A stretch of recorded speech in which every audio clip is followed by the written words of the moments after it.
Good morning. So we're going to go ahead and get started. And we have Mr. Sylvester Ford with us. We're talking about closing the wealth gap with franchising and established businesses. So those of us who were able to join us, that is amazing. We will have this recorded for those who were not able to log in this morning. But again, we want to welcome Mr. Sylvester Ford with, tell us the name of your business. Now you have two of them that you're doing with your franchising, but you have alternative finances, which actually helps on the franchising side as well as getting the funding. And then you have a new business that you just started. Tell us a little bit about that. Well, what we have done, Ms. Shaw, is to spin off one of our business franchising, and we are calling it the Black Label Franchise Center. We are in process. We have got our LLC domain name and all that good stuff, and we're going to be launching officially about October 1st, as far as for the Black Label Franchise Center. The Black Label Franchise Center will specialize on franchising, as far as acquisition of franchises, as far as new franchises, working to helping people obtain resales, franchise resales.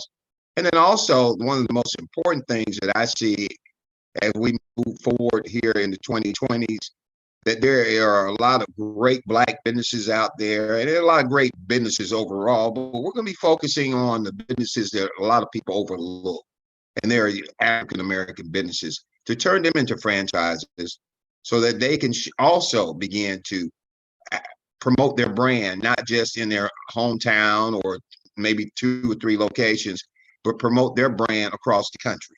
So that's what we're going to be moving in with the Black Label Franchise Center, and a lot more franchise education in conjunction with the International Franchise Association, the Franchise Brokers Association, and the International Franchise Professional Group, which I'm a member of the FBA and IFPG, and we're working to see what we're going to be doing with the IFA, which now has a Black franchise committee, which they have just started. They used to call it the minority, but now they are focusing in on the Black community.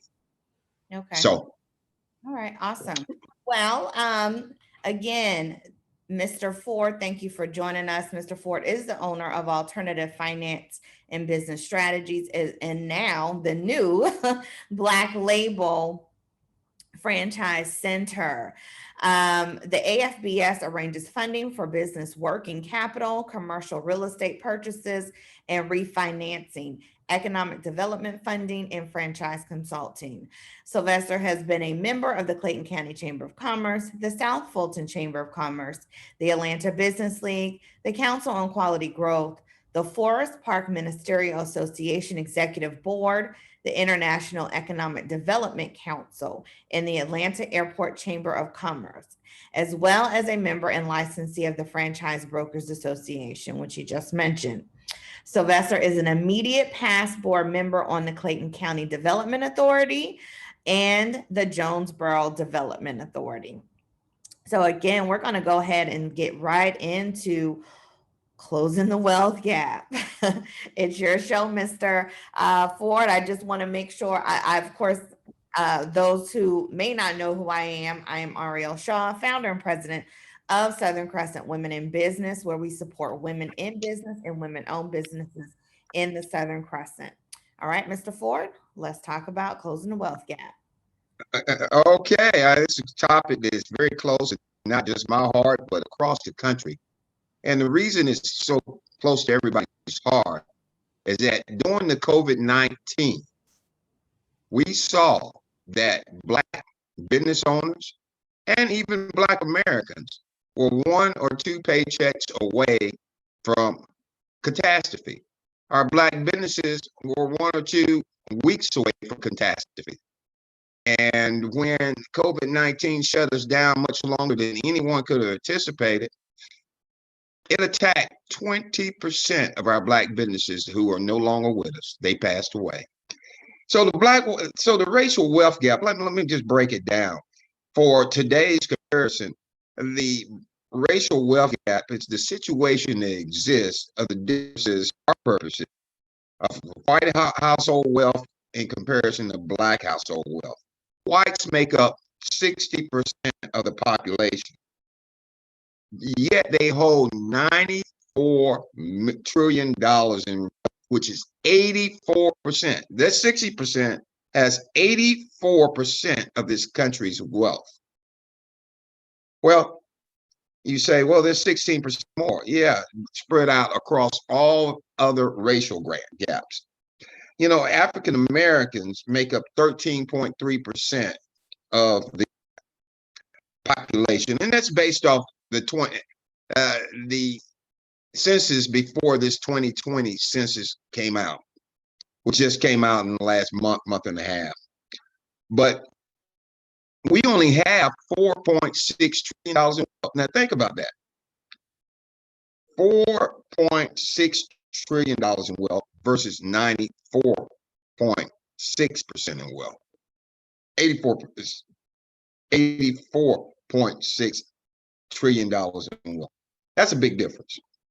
And of that, the average white who earns $61,000 has 8 times more wealth than the African American of the same income bracket. So how did you say, well, what happened?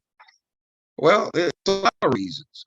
Number one, the wealth accumulation, their wealth accumulation is in various businesses, business ownership, stocks, bonds. And I know, Ms. Shaw, you and your group have talked about some of the other forms of wealth accumulation, which are the 401 ownership, making sure you got your 401k, real estate ownership, stocks, bonds, and various forms of business ownership. But for our purposes, we want to talk about business ownership. And there's a couple of different things that you can do as far as on business ownership. You can go out and start your own business. And when you start your own business, you start from scratch. You don't have no customers. You have no brand awareness. Nobody even knows your name. Maybe, the few people at your local chamber of commerce.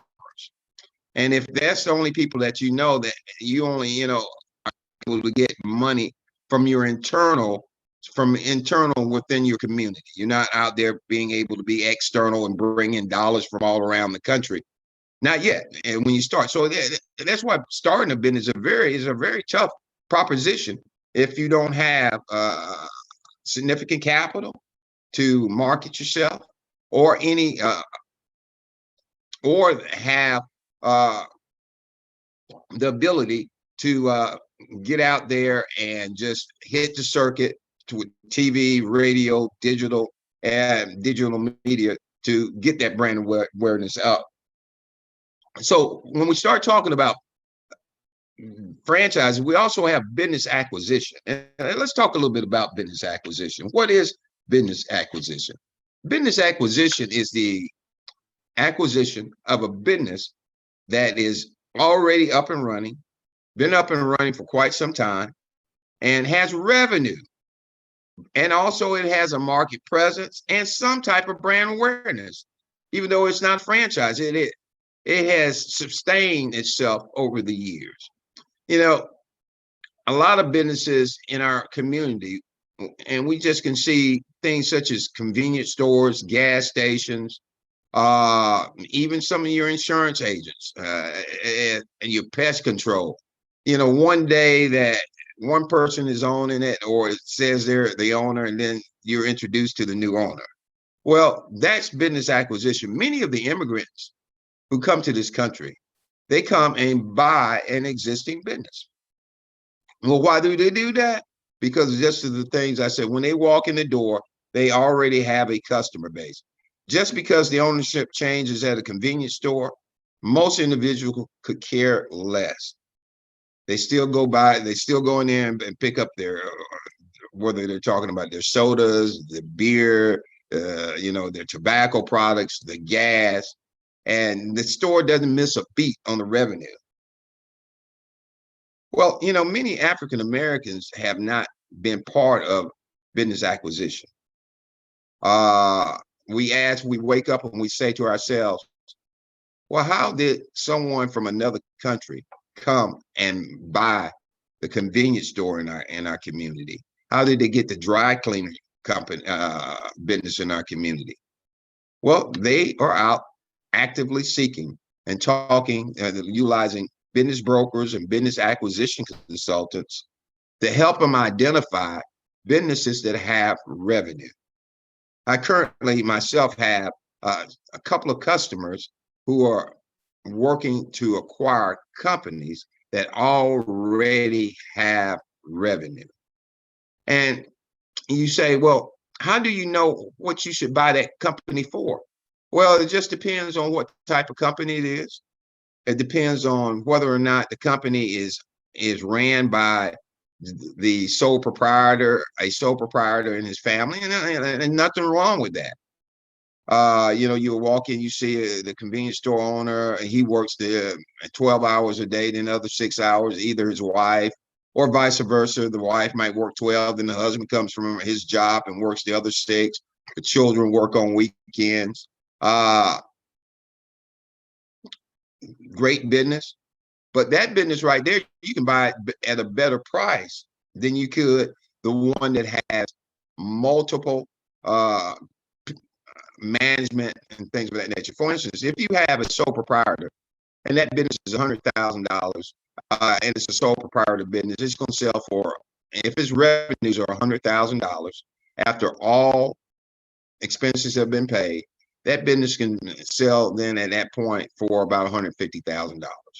But now, if you never see the owner there and he's not around and the business runs pretty much on co-pilot, they've got a manager there, they've got employees, that same $100,000 to $150,000 business now is going to sell anywhere from $300,000 to $350,000.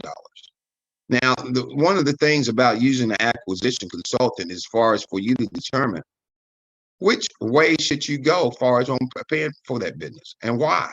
Well, if you've got a professional management team, that means that number one, you're going to pay more for it because you're going to go into that business, you're going to be able to buy it and not have to work in it outside of just coming in, looking over your books, seeing what kind of things you want to improve once you buy it. But pretty much it runs on autopilot. So that's why you want to take a look at exactly what type of business are you trying to buy. As a acquisition consultant, I've seen a lot, and even just working to help people get financing after they bought a business. They might pay too much that they're so overloaded in debt with the business that they can't even borrow money because the debt service is high. I saw just a couple of years back, a young lady in Clayton County had bought an auto repair shop. She had saved up all of her money. She didn't want anybody to know her business, so she's negotiating with the seller by herself. Never had done nothing more than $100,000 transaction for a small, and did not know the intricate details of trying to buy a business. She gave the person about anywhere from $30,000 to $50,000 of her hard-earned pension that she got. I think it was either a pension or severance pay from her job. Found out that after she gave that and didn't go over the books well, that number one, she didn't put anything in place to protect the customer base that she had bought, because that's what you're buying, the existing customer base. The guy opened up a business not too far from her, so she didn't have a non-compete in there that he couldn't compete within a certain mile radius after selling the business for a certain number of years. And he comes back to her because she gets behind on her payment because she just, she gave him a down payment, rented the building from him, and then was paying the rest of the money back to him on a monthly basis, all combined in not just into the rent, but also for what she still owed on the business to the guy. She got behind 2 months. He came in, foreclosed, evicted her from the building, first of all, because she was behind on the rent, and then foreclosed on the business. All of that is amazing. because she did not have she didn't have a acquisition consultant working with. Right. So let me ask you this. And So what most people may want to know, I know we talked about the numbers and we're looking at valuation and even knowing how to look at how much a business might be worth. I don't know if we spend a little bit more time, or can we spend a little bit more time on what that number may look like? Like, is it a 3 times, a 4 times? What does that look like? well, number one is going to depend on the industry, and there are things called industry multiple value valuations from various databases that you can get. As far as just will give you a standard idea. But once you get into the business, what you want to look at, number one, is it ran by a sole proprietor? If it's ran by a sole proprietor, you should get that business at a lot less than it would be if it's ran by a professional manager. A sole, well, an individual or a group that says, okay, we bought this business, but we're not working in it. We just watch over it. By watching, because all they have to do is watch over it and to be able to make profits out, that business is going to be valued somewhere around after earnings. And when you look at the financial statements of a business, number one, you see, not only are you looking at the bottom line that comes in, you got to take a look and see, if you bought this business, what kind of expenses does the current owner have that you won't have? For instance, a owner might have his mom on the payroll, she don't show up. All the kids are on the payroll getting a little check. They don't never show up. He might even have his girlfriend on the payroll. She's not showing up. Have a corporate apartment, just him and the family got. They're calling it a corporate apartment, but they got a little place down there in Destin, which is being paid out of the business. Well, you can pull all types of expenses, add them up, and throw them back into the bottom line. Because when you take over, you're not going to have any of those expenses. You might have maybe one person on payroll that's family member, just to help them out. The kid that might be in college, and when they come in, they help out, but you still give them a monthly stipend anyway. When you add all those numbers back, we call that recasting the financials. And when you recast the financials, then you get a true idea of how much owner's profit that you can have. And in many instances, many owners will do that as they prepare the business for sale and say, okay, you won't have all the expenses. They'll throw that back in and say, okay, instead of just 100,000 that I'm showing on my income tax that I make, when I throw all that back in, now that might be $250,000 a year. Well, if I'm a sole proprietor, that is going to be multiplied by a multiple. That's what you look at, what you call a multiple of revenue. And not revenue, but a profit. And that it could be worth 1.5, that 200,000 now could be at 1.5, that'll make that business a $300,000 business. If it is a company that's owned by, that's managed by a professional manager who manages it, and comes in every day, general manager runs everything, that business now, that same $200,000 business that you throw all that back, can be sold somewhere in the neighborhood of about $700,000. So those are the kind of things that you have to look at when you're buying existing businesses, and those kind of things that you weigh. We work with people on that. If you have, for instance, another thing, if you have an existing business, we have a mechanism which we sit down and consult with you, and we'll say, based off of an existing business, you want to begin to create your business empire. We can work with you and show you how you can go horizontally in both ways, as far as businesses you can add there, how you can go vertically in both ways. Well, what do I mean by that? Amazon at one time did not have the Amazon blue trucks that you see today. They use UPS, DHL, FedEx.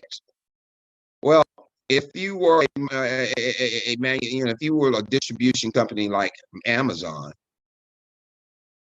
you can go out, either you can have a couple of things you can do. You can buy an existing delivery service for your business. You can start a delivery service, or if you can, you can go in and buy a franchise as a.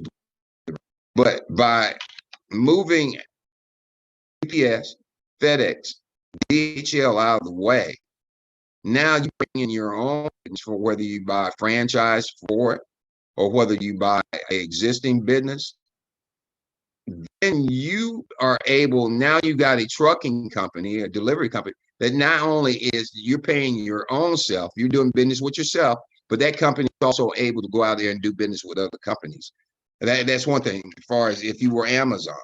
Then secondly, if Amazon gets a lot of their stuff from third parties or suppliers, and even Walmart, they get a lot of stuff from third parties. But as you walk into Walmart now, they have their own brand on a lot of things. I think it's called ONN or something like that. Now you can buy a manufacturing company that say manufactures the TVs. So now you control your margins better on those TVs. Like they've got their own brand, I think ON or something like that. And you now also not only have your own brand in your store, but now you can also sell your own brand to other people. So you look to grow your business based on what your core business is. You can do acquisitions, or you can do a franchise, add that in as components, and be able to keep more of the money that you're paying other vendors, other suppliers, to yourself. And to have each of these businesses as separate independent operating units, so that you now are not just for instance, as Amazon is a distributor, but now you're beginning to become a conglomerate. And you can do that through either the acquisition portion, and the acquisition is just going out and buying either the franchise or buying another existing business. And on the acquisition, it's a takeover, but then also you can say, hey, my buddy down the street, in review of my buddy down the street, we're going to merge. We're going to merge. So then that is a marriage of equals. One person becomes the CEO, one person becomes the vice president or chairman of the board, and they have a friendly relationship. And what they're doing is just, they'll cut down administrative staff, because you don't need 2 HR people, you don't need 2 marketing people, and then that increases the profitability of that particular entity at that point. So Sylvester, I don't want to belabor this, so I want to make sure we're highlighting why we are talking, one, about acquisitions, franchises, and even possible mergers. Not to discourage anyone who basically wants to start their business from scratch. What we're looking at is, how do you basically increase your bottom line, sometimes a lot quicker? How do you go into an area where people may already know that brand, which is why we're also going to talk about the franchises. In addition to that, because so many minority-owned businesses closed during the pandemic, there is some value in maybe collaborating, maybe bringing together what your business is and what your, as you say, your friend down the street's business is, and making it a stronger corporation versus you doing it all by yourself. Because what we're seeing is the inability to scale, where it relates to minority-owned businesses. Mainly, one, because they don't have the capital, two, because they don't have the people to hire. which still falls in line with the capital. So if you're able to take what your pot is and maybe have and add it to another pot, then there's a possibility there. So I just want to make sure we don't miss that part as we're talking about this different way, I should say, to entrepreneurship. I think we've pushed so much for people to get into entrepreneurship that we really needed to back up a little and say, hey, everybody's journey might be a little different, and now you might need to start looking at different alternatives and ways to get into an area where you're still owning your business, but it's just a little bit of a different path. So I just want to make sure we understand that. And as I said before in the chat, please make sure if you have any questions, please make sure that you put them there. We will get to them, but we want to make sure we're highlighting everything that you may need to know.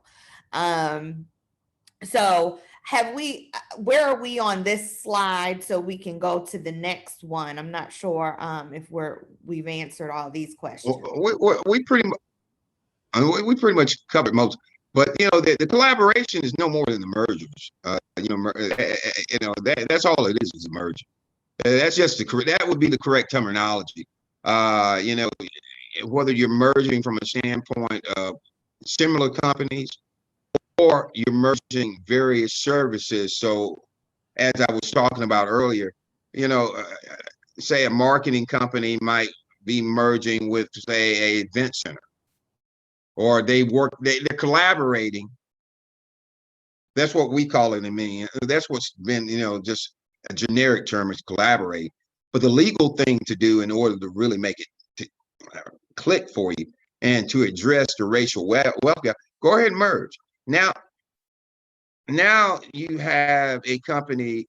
You don't, like I said, you don't have 2 HRs, or you don't have two receptionists. If some companies still have those, you are able to combine your net worth together. Far as when you start looking for capital, because one of the things that kill many African American businesses lack of capital. When I see, I've worked in the last couple of years, I've had a chance to work with the immigrant community, and especially the Indian and the Pakistani communities. I hear about the Asian, but I haven't worked with them that much. But those communities, the South, the South Asian community, all of them got plenty of money, and 3 or 4 of them might come in together. I see in our community, everybody wants to be independent, and you're trying to go, but where 4 people are going out here to buy this building or this business, as far as from the Indian community, and all of them bring different skill sets, and they're all and they also bring their various personal financial statements.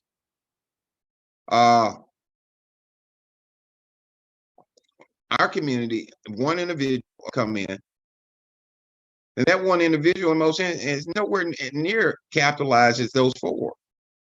And then we wonder why, even if you're both competing for the same business, you both make the same offers, why that owner is going to sell them the business versus you.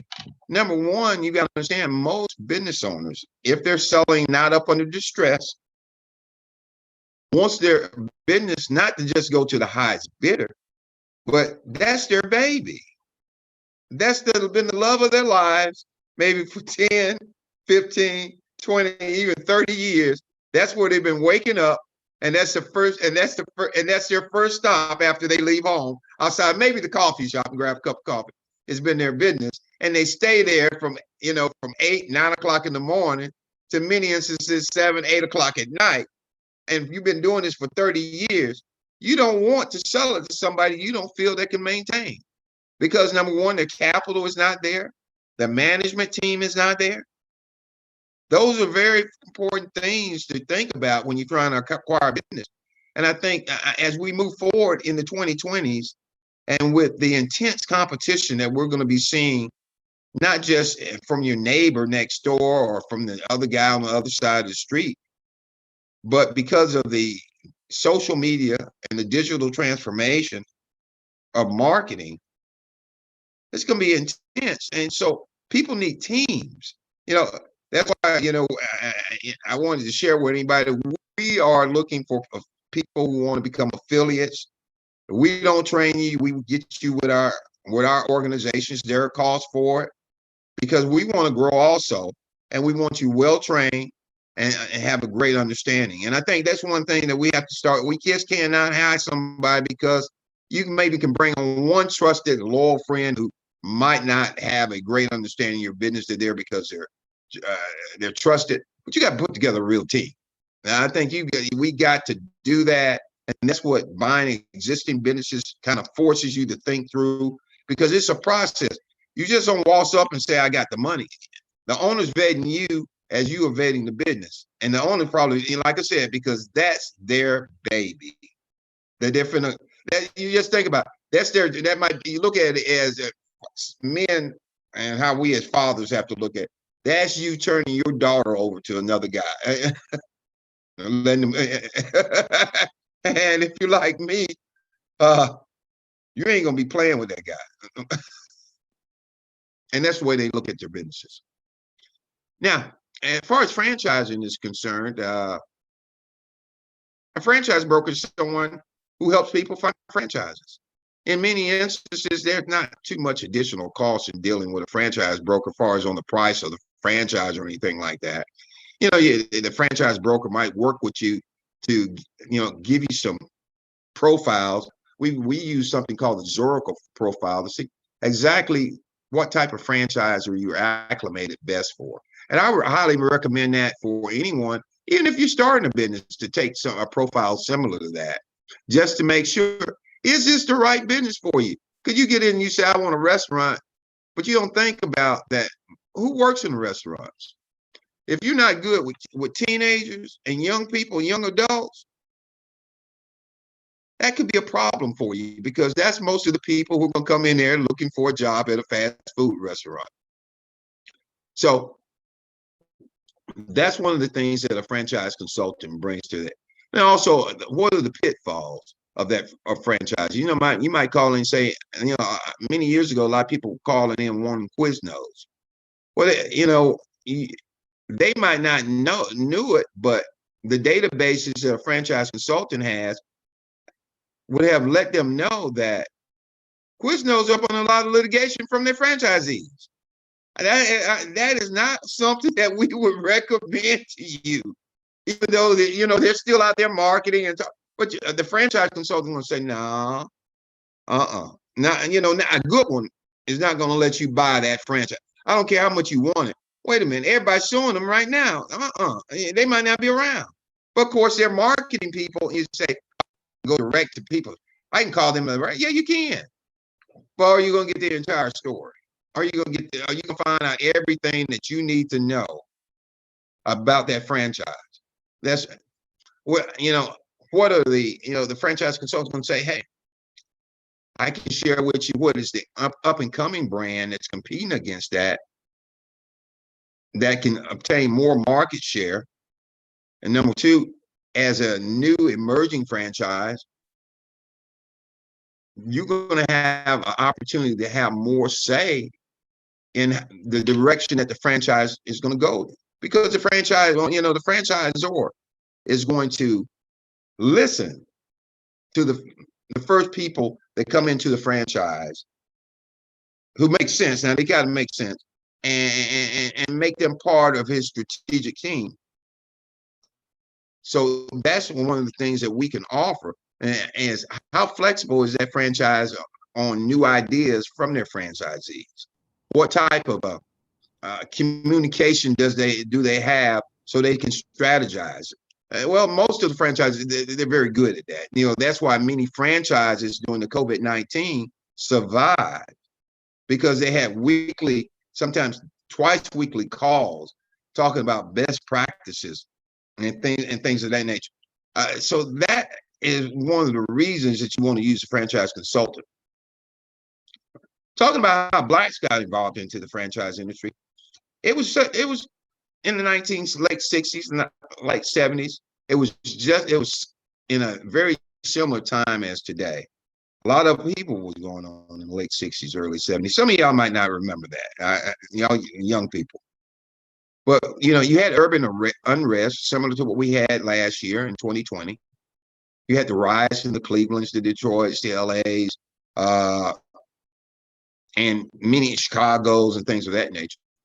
And there began government policymakers, they took notice of it. It was not as much notice in the same intensity that I think that we saw in response to last year, as far as with the Biden administration and even some members of the GOP. But those policymakers at that time were the GOP, it was the Nixon administration. And what they said is, how can we work to give the Black community some semblance of hope? And this semblance of hope in the inner cities, in the southern cities, people talk about the South. When I was up north, I used to hear all that. But, they had businesses in the South. They had little small businesses. But in a lot of those inner cities, you saw no Black businesses. So what they did was say, hey, they worked with the franchising industry. And one of the biggest ones was McDonald's in Chicago. And that's where a lot of it really started. And, I have to give Reverend Jesse Jackson, and we pray that him and his wife come through what they're coming through. They did a lot of different outreach to the various franchisors. And McDonald's was the one that they worked with the most, even though it was not a smooth transition at first. They were not just, jumping up and down and saying, bringing me the African American, but working with the Nixon administration, the advent of capital coming from the SBA, not flowing like it is today, but it was capital. McDonald's could get capital. They were able to say, number one, by bringing in a Black business owner, number one, with McDonald's, this was now a high-profile Black business owner.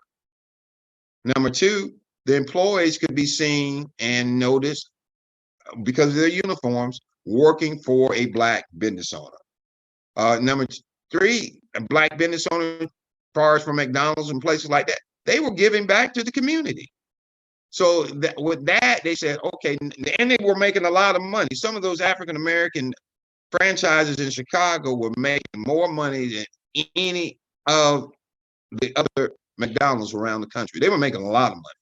So you were able to give visibility to the Black community as far as with the advent of franchising. Then they went on from McDonald's to the Burger King. It was first, the fast food was the first industry. Today, there are over 3,000 different franchises around the country, and you have the opportunity, if you don't like fast food, still to be in a franchise, whether it's insurance, whether it's pest control, whether it's blue collar work, professional work, medical, and just to let ladies know out there, one of a hot medical franchise concept right now I think for ladies, especially ones that have a passion for health and wellness, is something called IV therapy, where you are able to go in,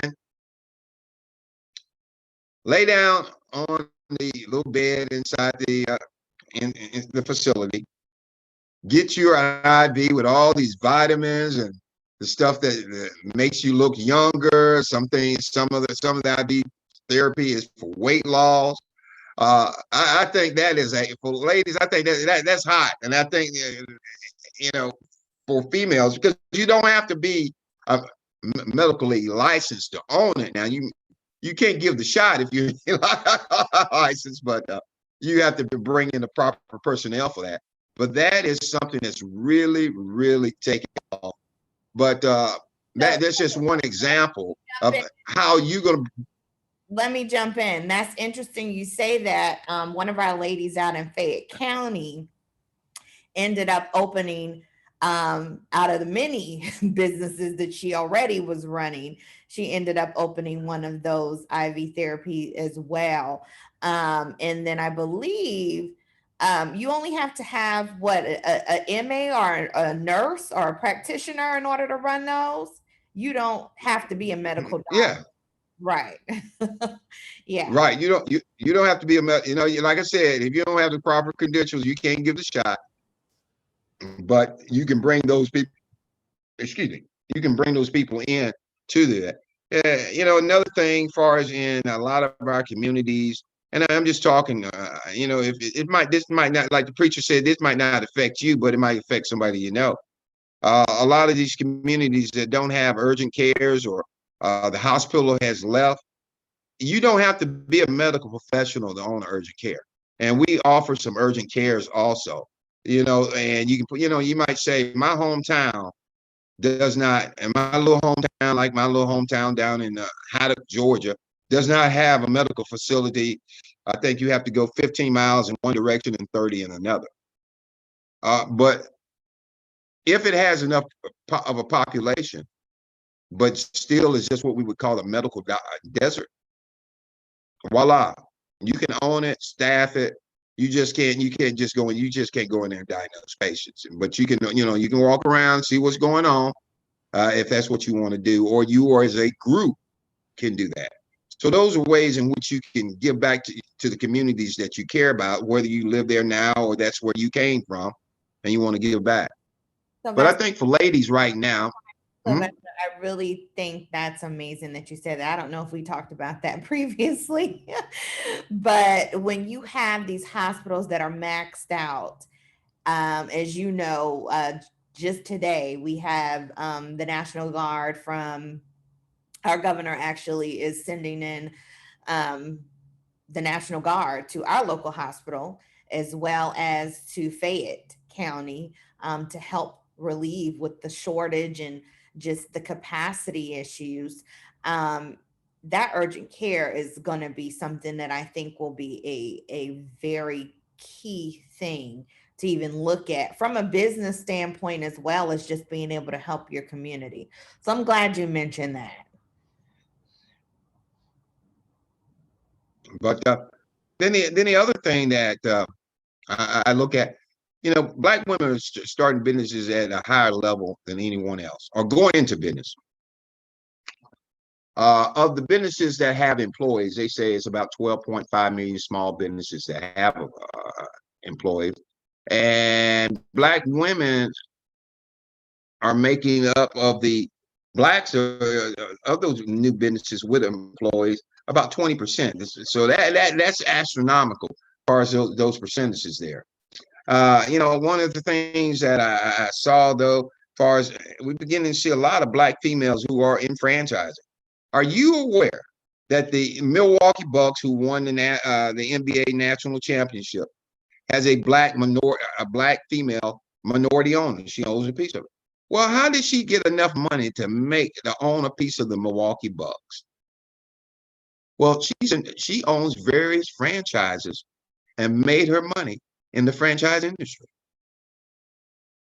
A lot of people, you can go back and Google it. It's, when I saw it, I followed up on it, and you begin to see a lot of information on it. Serena Williams owns franchises. Nene Leakes owns some franchises. They don't advertise that a lot, but they all do. And these are not get rich quick schemes, as far as either buying an existing business or buying a franchise. But you know what? You're going to be able to address the racial wealth gap a lot better if you buy into those type of concepts and begin to also think about, you cannot do it by yourself. You're going to be doing it along with even if it's multiple families who bring multiple skill sets in, you're in a lot better position than if you try to do it by yourself. That's and I'm pushing that out because I see so many companies that I think could be great companies if they had somebody over there that could help them with marketing while they're driving strategy. They had somebody over there to help them with uh, talent acquisition while they're managing everything. If they had somebody who helps with operations, you bring in 3 or 4 people with 3 or 4 different skill sets, whether you're talking about a existing business or a franchise. That is going to be the key, because people, if we are not careful, the predictions that, and I get this information, most of my information is coming from McKinsey. If you go through McKinsey's websites, you might be able to find some of the articles that are dealing. It's not articles; these are full-fledged reports on dealing with the racial wealth gap and how it's going to affect Black America. And they're saying by the year 2053, I won't be 100 yet, but I don't know whether I'll be able to be selling franchises or in businesses by that. But I'll still be short of 100, so it's possible. African Americans' average net worth will be 0. After all we've been through, our net worth will be 0. That's why it's so important. And the franchising and buying franchising is important, because you're gonna make money in franchise because of brand awareness, because of you've got help as far as from the franchise. You've got a community that cares, because one franchisor doesn't want to. Well, if they're not necessarily your neighbor in the next territory, because they might want to buy your territory, but the franchisor up the road is going to want to see you successful, because franchisors have to disclose how many franchises go out of business or go bankrupt. All that stuff is in what we call the Franchise Bible, or the FDD, which the full name is the Franchise Disclosure Document. And that's your Bible. Let me ask you a question. So I know we're talking about purchasing franchises, but I also want to know, or if we can share with the group and the audience, is if we have a business that is, we can possibly, if we have multiple locations already, do we have the ability to put it into a franchise? So now we're not just trying to purchase a franchise, but now we're on the other end of that, where people are purchasing franchises from us. Right. I mentioned that earlier, that that's one of the things the Black Label Franchise Center is going to be focusing on, is looking, and like I said, there's no discrimination against any other group, but the African American community has been overlooked for so long.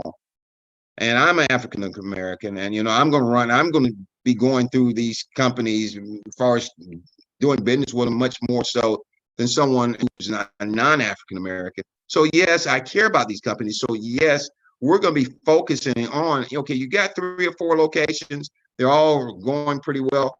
There's some things that can be tweaked to turn, because the franchise, each location must be standardized. You have to be to the point where, just like at McDonald's, the guy that works on Cleveland Avenue should be able to come into the one that's in Norcross or in McDonough or in Riverdale, and just see what, take a minute and say, okay, this is where we're at. This is my position, and he knows exactly, he or she knows exactly what their role will be and how they should be handled, because of the standardization. So once we are able to go in and talk to like client bases and talk about standardization and get them to understand that's the most important thing, then we bring in our team, and we've got, like I said, I'm supported by the Franchise Brokers Association, the IFPG, and another couple of groups. And we bring in the back office to help you with all the things that are necessary to get you ready. It's a process, some people go out and say, okay, because you're going to have some legal, you're going to have HR. They go, okay, I'm going to my attorney. Well, the attorney might be able to draft, use a boilerplate and draft you an FDD that is just a boilerplate FDD. Whereas our particular teams are going to be able to draft one that is dedicated to your particular industry, because a FDD for a restaurant should be a totally different FDD for a staffing agency.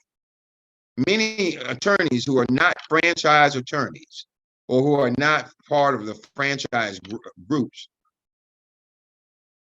should not be the ones that are drafting your paperwork. I had a lady, they spent $25,000 with an attorney, and just to do the FDD. It wasn't the entire franchise, just the FDD. And it didn't cost much more for us to do the entire thing because of our team in the back office and the volume. And then they want to come in and say, hey, Sylvester, we're not getting any traction with this FDD. We would like for you to work with it, and we're gonna give you $1,000. No, you ain't gonna do that, because the thing, you're not gonna do that. The thing totally was not designed for the restaurant. It was just a boilerplate that they inputted a little this, a little that. And when potential franchisees who have been in the industry began to read over that, I can't sign this. So yes, we can do it. There are reasons why you want a franchise group to do it versus just an attorney who's not going to put everything in place. But yes, I was at a thing the other day. It was a gentleman. He said, "I got 2 locations. I'm down in the South Georgia." He's sharp, man. He was cute, South 5. Had his little pen on, and we just started talking. Then before I know it, he's telling me about what he does. He wants to franchise his staffing agencies. He said, "I want to be the largest Black staffing agency in the Southeast." He said, "I ain't got enough money to do that and be every place." Well, as a franchise, you can be every place without with the other people helping you to be other places, and for you to share in their success by collecting royalties. Because if you're the franchisor, you collect a royalty 6 to 8%, somewhere in there, maybe 2% marketing and an upfront fee. On the flip side, if you buy a franchise, you're gonna be paying out royalties, marketing, and pay an upfront fee for the franchise and whatever the cost of your build out is. But let me say this: even if you pay $30,000, $35,000, $40,000, say, for a food restaurant, you ain't really lost. I hear people say, "Well, I pay $40,000. I pay." Well, don't you think if you are a Subway versus being Joe's Deli, that $40,000 is going to come back to you within 2 or 3 months in terms of total revenue? Because if you're on the interstate, off of the interstate, and you got Subway right there and you're on those little interstate boards that say, Subway, they showing the restaurants, the gas stations, hotels. You're gonna get a lot more people to stop by and seeing the Subway than Joe's Deli. And that's just from the people who are passing by. That's not even talking about internal about the people that just are going to be coming to Subway. Last night I was thinking, I want something to eat. I didn't think about Joe's Deli. I thought about Subway. And it didn't matter which Subway I stopped at, because all of them were going to provide that sub in the same way, with the same manner. Now, some of them had a few more olives on that sandwich than others, but for the most part, I was going to get that same Subway sandwich, whichever one I stopped by. So just by that brand name, right? I knew I was going to get a good deal. Right. Exactly.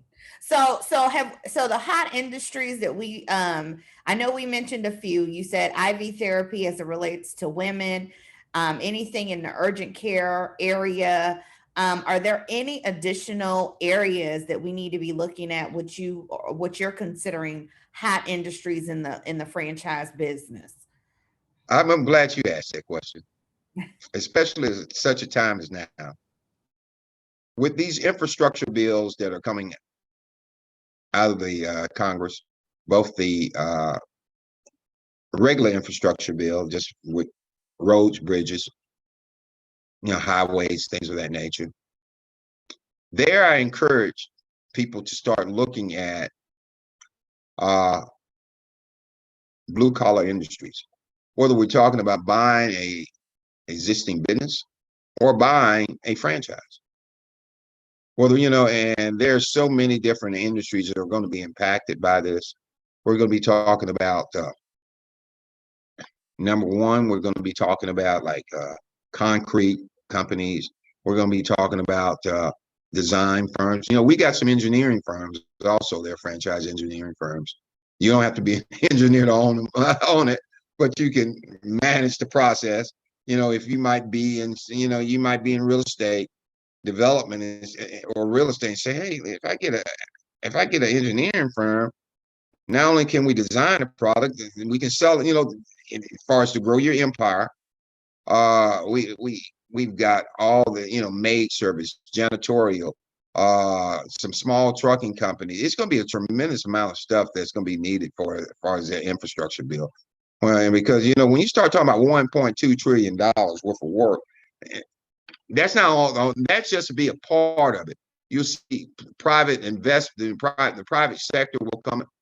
If it's a bridge to be built, the government might do just say it's a $5 million bridge, $2 million from the feds. Now the state or the community or county might say, well, we in our building fund, or if they're trying to raise the money to get there or put it to the side, we've got $1 million that's still left in our SPLOST or something of that nature. Plus now the private sector is going to say, dog, let me get in on this action. I'll come in with another $2 million, and maybe we put a small toll on that bridge. Similar to what Way 400 used to be.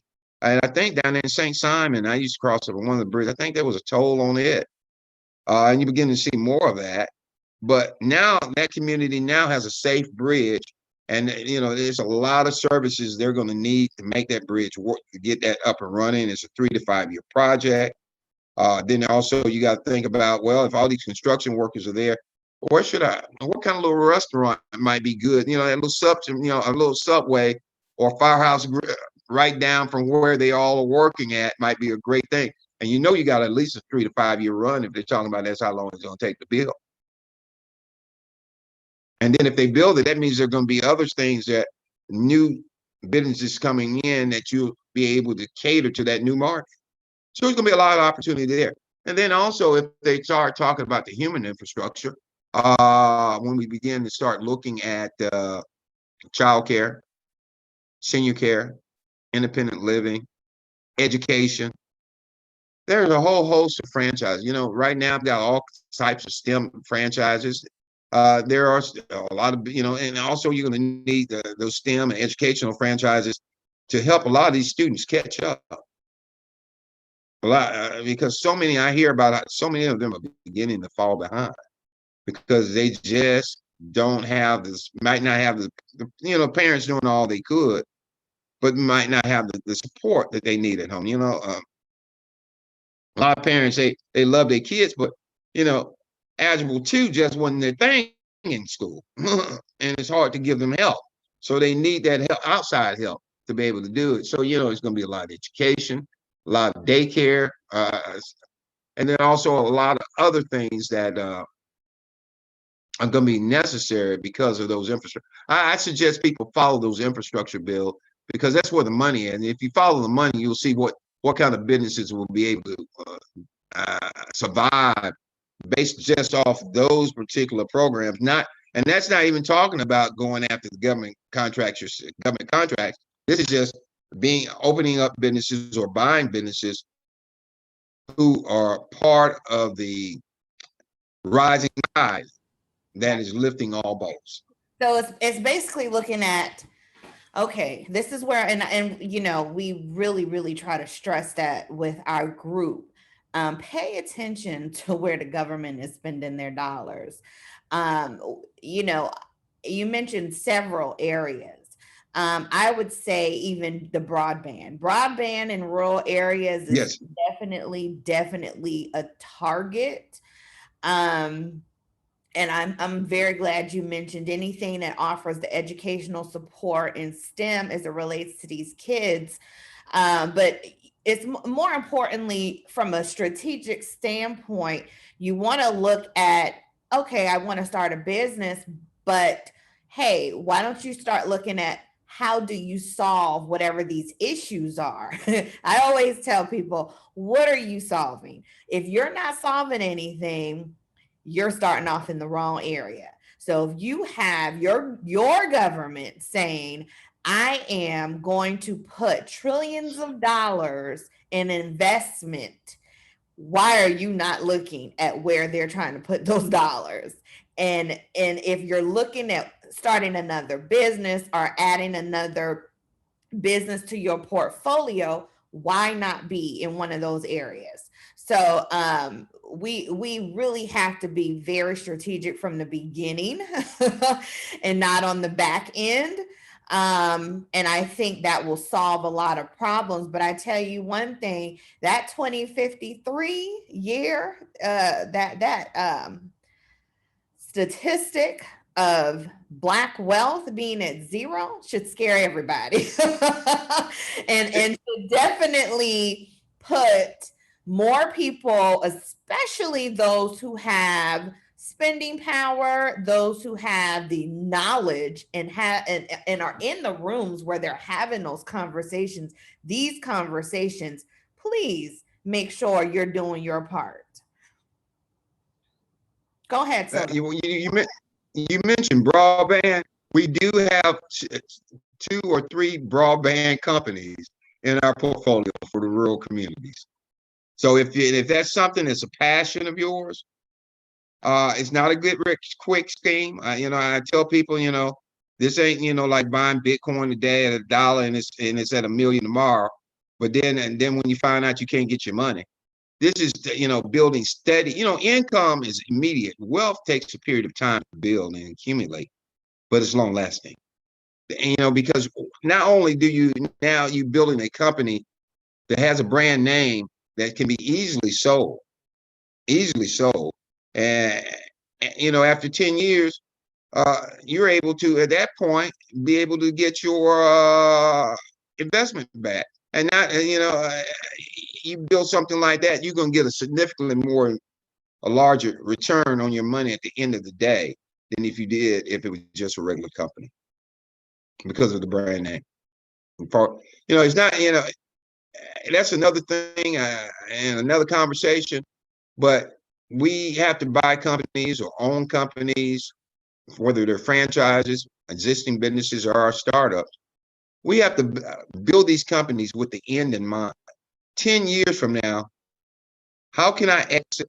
What do I need to do to exit and to be able to get all of my hard-earned equity out of the company, not just a paycheck that I've been receiving, and the family being able to stand up at the football game and boosters for the football team. You bought everybody's T-shirts or what have you, but being able at the end of the day to exit,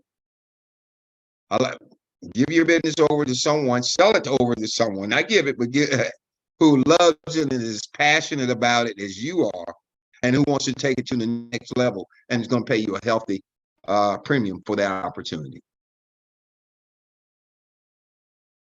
So, and I think we just covered that, and about the COVID-19 and the fact that 20% of the businesses went out of business, and the ones that were franchises, and it was a much lower percentage of franchise Black businesses went out. Some of them went out of business too, but I'm not going to sit there and say none, but it was a much lower percentage, and they had a tremendous more amount of help Number one, they had their paperwork in order to get their PPP loan because of the franchise reporting. The franchisor made sure that they got what they needed to. They gave them the support. So they did not just have to wait and say, okay, I can't get anything. And they didn't have to wait for that window that was just for minority and small businesses. They could go into the regular market. And that's Dr. King's dream. So everybody and that we could be on the same page. Little white boys and little white girls, and little black boys and little black girls all could hold hands together, sing Kumbaya, and be saw as equals. A lot of the franchisers who were African American, as far as from the government and the IRS and all the SBA, they were seen as equals more so than some of the smaller African American businesses that did not have the backing of a major brand. Absolutely.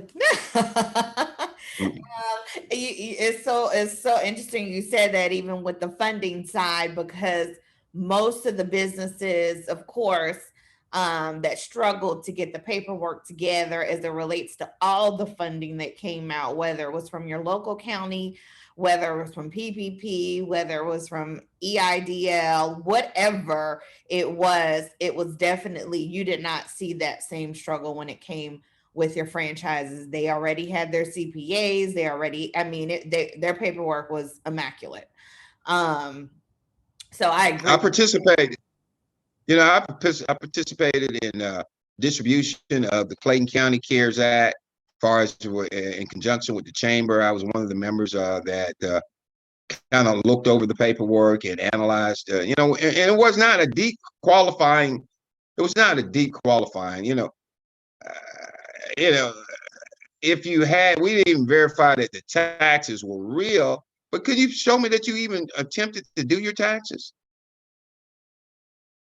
That was one thing that we looked at, and a lot of people didn't have that. It was just so many different things that a lot of our businesses. So hopefully, centers such as yours, the Southern Christian Women, the Southern Crescent Women in Business, will be able to take advantage of whatever opportunity that, whether it's state, federal, local government, to help provide technical support to these businesses, to the women-owned businesses, and also, ladies, bring your sons and your husbands if they got a business that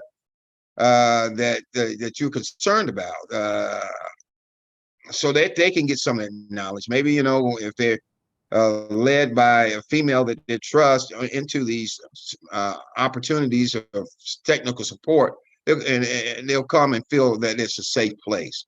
And I think Ms. Shaw does a very, very good job of working with the ladies. She really cares about it. So it's very important, whether you buy a franchise, existing business, or whatever, to get the technical support that you need. And women's centers such as this are very much needed in such a time as this, because this economic competition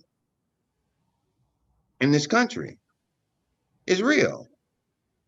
The money grab, when when that money start coming out, everybody, they might not have liked the people who voted for it. I'm talking about many of those large companies probably didn't vote for the Democrats or Joe Biden. And I'm not saying I'm for one side or the other. I got friends who are in both parties. I admit it. I tell everybody that. But they were some of the first ones who went to the trough to get the money. And they got their money. So what Mr. Ford is saying, and again, I appreciate you saying all of that. Of course, we're here for technical support. And what when we say technical support, what does that mean? We mean, are you legally registered to do business in the state of Georgia? Are you registered with your county? Do you know how to put those financial documents together when it comes to the funding? We've helped tons of folks. Just in the past 2 weeks, of course, we had people, because EIDL, EIDL, Economic Injury Disaster Loan, SBA is trying to get these dollars out. They're literally asking people to apply. And it's kind of crazy to me that that people are still not applying. But those who came into the center, they absolutely we made sure that they actually applied. So I say all that, and of course, I sat on the local county because I was appointed by my commissioner, and I saw the paperwork as well. So I know exactly what you're talking about. And that was one of the reasons we said, hold on, we're going to have to back up a little, because it's a lot of these small businesses, but a lot of them do not have their paperwork together or even know how to put it together. So we need to make sure that we were doing that. But more importantly, we didn't see that as much when it came to franchises. You have the support, you have the backing behind a large, by a larger brand. And they don't want to see you fail as well. And even if you're looking again, if you already have a business and you're wanting to say, well, how do I franchise what I already have? That opportunity is there. I know Dawn has asked the question in regard to, and Latrice, I saw your hand up, owning a popcorn and candy store in the country. Does the company, and that Sylvester, I think what she's saying is, does your company look at demographics, revenue flowing into the community to help determine it's a good opportunity to open a business? So let me tell you one thing, and I know Sylvester will take over from here. Anytime you are deciding to go in any area, most times you really can get what that demographic looks like by going through your census.gov, making sure you understand what that industry is, looking to see what those cities are doing, where they're spending their dollars. I know where we're located. We just opened a $20 million amphitheater, and they're asking for businesses to come into the area and to come around the amphitheater. That way people are able to walk to the restaurants and walk to other areas. Like you have to really, really pay attention to where your government, whether it's local and or federal, is spending the dollars. Pay attention to it. I cannot stress that enough. But if you want to go ahead and answer that question, Sylvester and Latrice, go ahead and put your question in the chat. Well, many of the franchisers have what we call a team that's called site survey. And what they do is they look, when you say, okay, I want to buy this, then they'll give you, you might say, I want to be on South Side of Chicago. They will take a good, strong look at South Side of Chicago and say, depending on the type of business it might be, either yay, South Side of Chicago, we got these couple of spaces that all our data indicates if you go there, you're going to be fine. Then they might say, we don't think any place on the South Side of Chicago will support this particular type of business. In certain places, that can support various types of businesses, and then certain places that can't. So the site survey teams of the franchisors they're going to do a good job of that, because again, a franchise that closes, goes bankrupt, or anything like that